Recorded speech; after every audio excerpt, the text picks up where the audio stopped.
Good afternoon. David McKinley here for Central Schwenkfelder Church. We are going through a sermon series on suffering and taking most of our time in 1 Peter.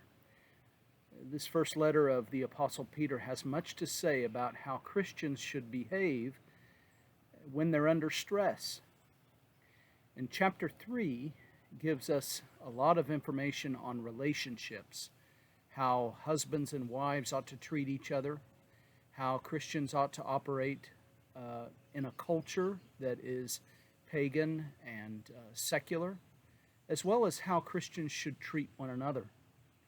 And I've received a lot of blessing from this sermon series, and I hope that you have too. There's a verse in 1 Peter chapter 3 that says, "Have no fear of them, nor be troubled. But in your hearts honor Christ the Lord as holy, always being prepared to make a defense to anyone who asks you for a reason for the hope that is in you, yet with gentleness and respect." And so Peter has much to say about how we should behave in a difficult time. You know, in today's culture, it's not easy to be a Christian. Our views are oftentimes unpopular, and we are oftentimes in the minority.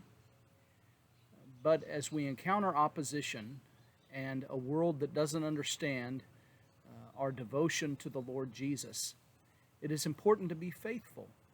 Faithful to the Lord, faithful to each other, and to give a faithful witness to our world. I hope to see you in worship this Sunday. Of course, 9 o'clock is our traditional service, and 10:45 is our contemporary service. And it's always our hope that you will be drawn closer to the Lord having attended our worship services. May the Lord bless you, and I hope to see you on Sunday.